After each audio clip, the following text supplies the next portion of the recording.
Pemilu tersebut dilakukan dengan pemungutan suara yang dilakukan oleh para wakil rakyat, yaitu para anggota MPR. Dan hasilnya, Soeharto menjadi terdakwa atas kasus KKN tersebut, menyeret yayasan-yayasan yang didirikan oleh Soeharto.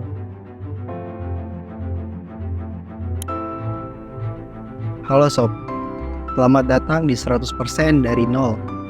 Video sebelumnya kita membahas perekonomian dan kondisi Indonesia di masa Orde Baru. Kali ini kita membahas kondisi Indonesia setelah runtuhnya Orde Baru. Pasca runtuhnya Orde Baru setelah puluhan tahun di bawah pemerintahan yang otoriter, kemudian negara ini menghadapi tantangan besar dalam membangun perekonomiannya. Bagaimana ekonomi Indonesia berevolusi setelah era yang sulit karena masalah yang diwariskan oleh pemerintahan Orde Baru, dan siapa yang melanjutkan kepemimpinan setelah pemerintahan Orde Baru. Setelah runtuhnya Orde Baru, ekonomi kembali mengalami permasalahan dengan tingginya inflasi, membuat pemerintah selanjutnya harus menyelesaikan hal tersebut. Pergantian kekuasaan setelah Orde Baru memunculkan era yang disebut era reformasi. Namun, era reformasi berjalan dengan gonjang-ganjing. Bagaimana tidak? Era reformasi ini dilalui oleh 3 pemerintahan yang berbeda, yaitu masa pemerintahan B.J. Habibie, masa pemerintahan Abdurrahman Wahid yang dikenal Gus Dur, dan Megawati Soekarno Putri. Era reformasi pertama dipimpin oleh pemerintahan Presiden ketiga Indonesia, yaitu Bapak Bahrudin Yusuf Habibie, atau yang kita kenal B.J. Habibie. Setelah Soeharto mengundurkan diri dari jabatan presiden pada tanggal 21 Mei 1998, B.J. Habibie yang kala itu menjabat sebagai wakil presiden naik menggantikan. Sesuai dengan ketentuan pasal 8 Undang-Undang Dasar 1945 yang menyebutkan bahwa bila presiden mangkat, berhenti, atau tidak dapat melakukan kewajibannya dalam masa jabatannya, ia diganti oleh wakil presiden sampai habis waktunya. Namun, pengangkatan B.J. Habibie memunculkan kontroversi karena dicurigai sebagai bagian dari rezim Orde Baru. Tak gentar, Habibie kala itu langsung menyusun agenda kerjanya, dan dia juga adalah satu-satunya presiden hingga saat ini yang memiliki latar belakang teknokrat. Karena kondisi negara kacau balau pasca pengunduran diri Soeharto pada masa Orde Baru, sehingga menimbulkan maraknya kerusuhan dan disintegrasi hampir seluruh wilayah Indonesia. Dan seperti yang kita tahu, pada tahun 1998, gejolak nilai tukar rupiah yang terjun bebas terhadap dolar Amerika. Nilai tukar rupiah sangat lemah kala itu. Bayangkan saja, pada tahun 1998, nilai tukar rupiah terhadap dolar tembus Rp15.000. Habibie sadar betul bahwa penyebab utama kerusuhan karena perekonomian negara yang kacau, menyebabkan harga bahan baku melambung tinggi. Ia melihat kejatuhan rupiah pada tahun 1998 ibarat pesawat terbang dalam keadaan stall, kehilangan kekuatan untuk mengangkat. Akhirnya Habibie membuat keputusan tentang kebijakan ekonomi untuk mengatasi krisis moneter dan perbaikan ekonomi Indonesia kala itu. Sebagai berikut. Pertama, melakukan restrukturisasi dan rekapitulasi perbankan melalui pembentukan BPPN dan unit pengelola aset negara. Kedua, melikuidasi beberapa bank yang bermasalah. Ketiga, menaikkan nilai tukar rupiah terhadap dolar hingga di bawah Rp10.000. Keempat, membentuk lembaga pemantau dan penyelesaian masalah hutang luar negeri. Dan kelima, mengimplementasikan reformasi ekonomi yang disyaratkan oleh IMF. Keenam, mengesahkan Undang-Undang Nomor 5 Tahun 1999 tentang larangan praktek monopoli dan persaingan tidak sehat. Dan ketujuh, mengesahkan Undang-Undang Nomor 8 Tahun 1999 tentang perlindungan konsumen. Semua kebijakan yang dilakukan demi perbaikan ekonomi Indonesia, dan semua itu terbukti. Bahkan sampai akhir pemerintahannya, nilai tukar rupiah naik pada level Rp6.500 per dolar Amerika Serikat. Nilai yang tidak akan dapat dicapai lagi oleh pemerintahan selanjutnya hingga kini. Namun masa jabatan Habibie terbilang singkat dikarenakan referendum Provinsi Timor Timur. Kesalahan terbesar yang ia lakukan saat menjabat ialah memperbolehkan diadakannya referendum Provinsi Timor Timur, sekarang Timor Leste. Provinsi Timor Timur memperoleh kemerdekaan dari Indonesia dan memilih menjadi negara terpisah yang berdaulat bernama Timor Leste pada Agustus 1999. Kasus inilah yang mendorong pihak oposisi semakin giat menjatuhkannya. Meski masa pemerintahan B.J. Habibie terbilang singkat, itu bukan batasan untuknya dalam memperbaiki kondisi ekonomi. Dan ia berhasil memberikan landasan yang kokoh bagi Indonesia. Pada eranya, dilahirkan Undang-Undang Anti Monopoli atau Undang-Undang Persaingan Sehat, perubahan Undang-Undang Partai Politik, dan yang paling penting adalah Undang-Undang Otonomi Daerah. Melalui Undang-Undang Otonomi Daerah inilah, gejolak disintegrasi yang diwarisi sejak era Orde Baru berhasil diredam, dan akhirnya dituntaskan pada era Presiden Susilo Bambang Yudhoyono. Tanpa adanya Undang-Undang Otonomi Daerah, bisa dipastikan Indonesia akan mengalami nasib yang sama seperti Uni Soviet dan Yugoslavia. Setelah masa jabatan Habibie berakhir, Indonesia melakukan pemilihan umum yang begitu beragam, karena kebijakan Habibie sebelumnya membebaskan bersuara bagi partai politik. Pemilu tersebut dilakukan dengan pemungutan suara yang dilakukan oleh para wakil rakyat, yaitu para anggota MPR.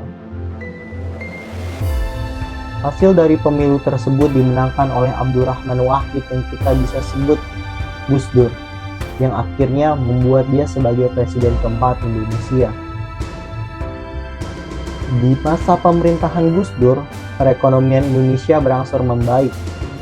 Saat itu Gus Dur sadar bahwa ada penyakit yang harus diobati agar kondisi ekonomi membaik dan kepercayaan rakyat terhadap pemerintah kembali, yaitu korupsi.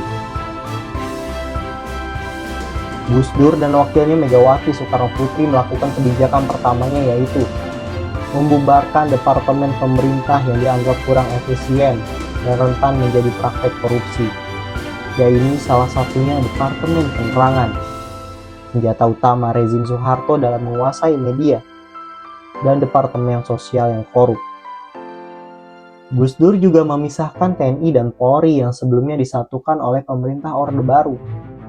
Tujuannya agar tidak tumpang tindih untuk pembagian tugas keamanan yang jelas. Agar tidak ada suatu pemimpin organisasi yang absolut kuat secara militer. Gus Dur juga kembali menguak kasus korupsi, kolusi, dan nepotisme yang ada dengan membuka kembali kasus KKN masa Orde Baru. Dan hasilnya, Soeharto menjadi terdakwa atas kasus KKN tersebut, menyeret yayasan-yayasan yang didirikan oleh Soeharto. Kebijakan yang dilakukan Gus Dur terbukti dengan angka korupsi yang menurun. Dengan dilakukannya pengawasan anggaran yang ketat terhadap penggelontoran dana terhadap masing-masing departemen yang ada. Gus Dur juga sempat ingin melakukan wacana pembubaran MPR-DPR, dikarenakan dianggap salah satu ladang korupsi terbesar. Alhasil, dengan gaya taktis dan terkesan otoriter di mata orang-orang yang memiliki kepentingan di pemerintahan, timbullah kasus Bulog Gate dan Brunei. Skandal Bulog Gate ialah dugaan pencairan dana dari persediaan kas Bulog yang nominalnya sebesar 4 juta dolar. Gus Dur dituduh saat itu mengenai hilangnya uang tersebut. Ditambah dengan pengakuan tukang pijat pribadi Gus Dur mengklaim bahwa ia dikirim oleh Gus Dur ke Bulog untuk mengambil uang. Pada waktu yang sama, Gus Dur juga dituduh menyimpan uang 2 juta dolar untuk dirinya sendiri. Uang itu merupakan sumbangan dari Sultan Brunei untuk membantu Aceh. DPR kemudian membentuk panitia khusus yang disingkat Pansus untuk melakukan penyelidikan keterlibatan Gus Dur dalam 2 kasus tersebut. Pada 1 Februari 2001, DPR bertemu untuk mengeluarkan nota terhadap Gus Dur. Nota tersebut berisi diadakannya sidang khusus MPR di mana pemakzulan presiden dapat dilakukan. Dalam menanggapi hal ini, Megawati yang berstatus sebagai wakil presiden mulai menjaga jarak dengan Gus Dur. Pada 30 April, DPR mengeluarkan nota keduanya meminta sidang MPR pada 1 Agustus. Akhirnya, pada 20 Juli, Amin Rais menyatakan bahwa sidang istimewa MPR akan dimajukan pada 23 Juli. TNI menurunkan 40.000 tentaranya di Jakarta dan juga menurunkan tank yang menunjuk ke arah Istana Negara sebagai bentuk penunjukan kekuatan. Gus Dur tak gentar dengan serangan yang diarahkan kepadanya. Bahkan Gus Dur menyerang balik dengan mengumumkan pemberlakuan maklumat yang berisi: pertama, pembubaran MPR dan DPR. Kedua, mengembalikan kedaulatan ke tangan rakyat dengan mempercepat pemilu dalam waktu 1 tahun. Ketiga, dan melakukan pembekuan Partai Golkar sebagai bentuk perlawanan terhadap sidang istimewa DPR. Namun, maklumat tersebut tidak mendapati dukungan, dan DPR juga MPR secara resmi memakzulkan Gus Dur pada 23 Juli. Akhirnya pada tanggal 23 Juli 2001, Megawati Soekarno Putri naik menjadi presiden kelima Indonesia, sekaligus menjadi wanita pertama yang menduduki jabatan presiden. Masa reformasi di masa Megawati terbilang cukup lika-liku dalam mengatasi ekonomi Indonesia. Pada saat itu Megawati menyusun kabinet gotong royong, belajar dari kesalahan pendahulunya.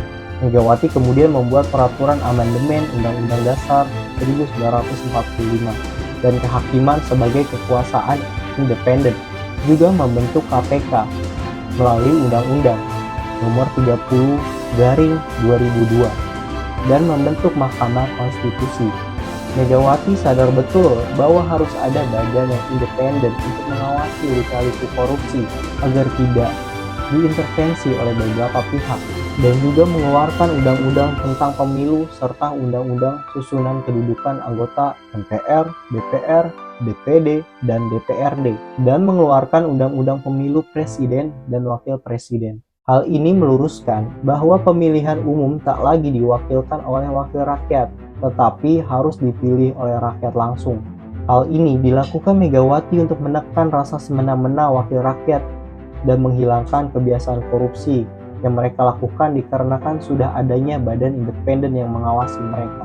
Dikarenakan ekonomi Indonesia yang baru membaik dari krisis di tahun 1998 dan tak ingin ditimpa masalah korupsi yang menghancurkan ekonomi. Di awal kepemimpinannya, dia dianggap berhasil mengatasi ekonomi dikarenakan rendahnya tingkat inflasi rupiah terhadap dolar. Hal ini berdampak pada stabilnya harga barang pokok di masyarakat. Terlepas dari kasus ekonomi, Megawati juga dibebankan oleh jatuhnya tempo hutang negara yang harus dibayarkan kepada IMF.